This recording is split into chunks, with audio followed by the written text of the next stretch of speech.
नमस्कार साथियों, सभी दर्शकों को मेरा यथा योग्य नमस्कार, चरण स्पर्श और प्यार भरा आशीर्वाद। आज बात करते हैं ज्येष्ठ माह की पूर्णिमा की।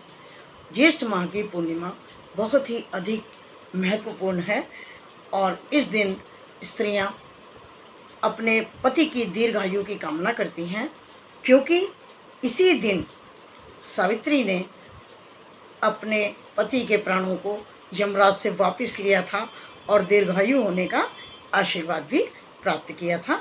और उस समय वो वट वृक्ष के नीचे ही अपने पति के साथ बैठी हुई थी।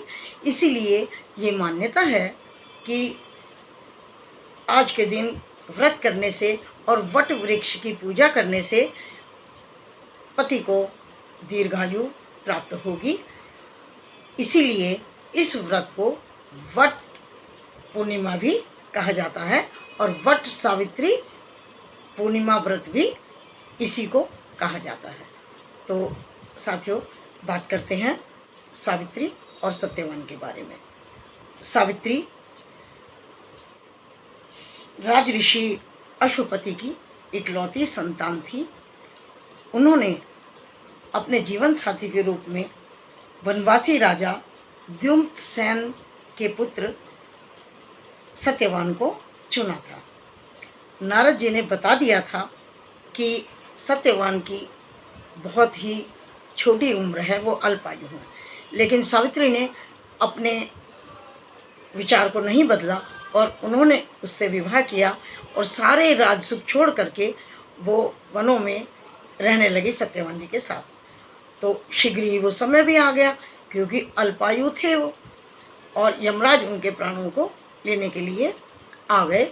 उस समय सावित्री सत्यवान के साथ वट वृक्ष के नीचे थी, लेकिन यमराज से सावित्री ने कहा कि मैं अपने पति की प्राणों को आपको नहीं ले जाने दूंगी।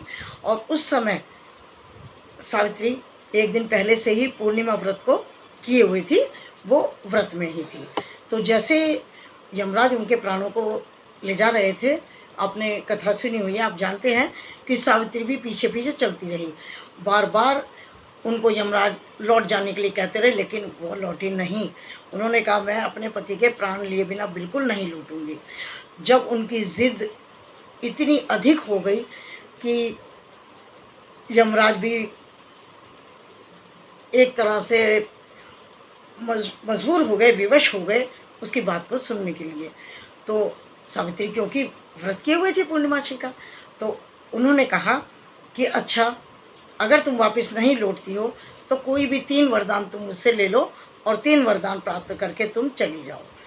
सावित्री ने कहा ठीक है, पहले वरदान में तो मुझे मेरे सास और ससुर की दृष्टि दीजिए। तो पहले वरदान में उन्होंने अपने पति के माता पिता की दृष्टि को मांगा। दूसरे वरदान में सावित्री ने अपने ससुर के खोए हुए राज्य को मांगा जो उनसे छीन लिया था। और तीसरे में उन्होंने अपने लिए 100 पुत्र मांग लिए। अब यमराज जी ने तथास्तु तो बोल दिया। अब बोल दिया तो क्या हो सकता था। अब 100 पुत्र तो उसे जब प्राप्त होंगे जब आप पति के जीवन को दोगे, पति उनको वापस देंगे। तो इस प्रकार से सावित्री ने अपनी बहुत अधिक पतिव्रता की शक्ति से और अपनी सूझबूझ से और अपनी श्रद्धा से तीनों वर में तीनों चीज़ें प्राप्त कर ली। और कहा जाता है कि आज की पूर्णिमा के दिन ही सत्यवान को पुनर्जीवित होने का सुख प्राप्त हुआ था और सावित्री को भी अपने पति पुनः प्राप्त हुए थे। और उस समय वो वट वृक्ष के नीचे ही बैठी हुई थी।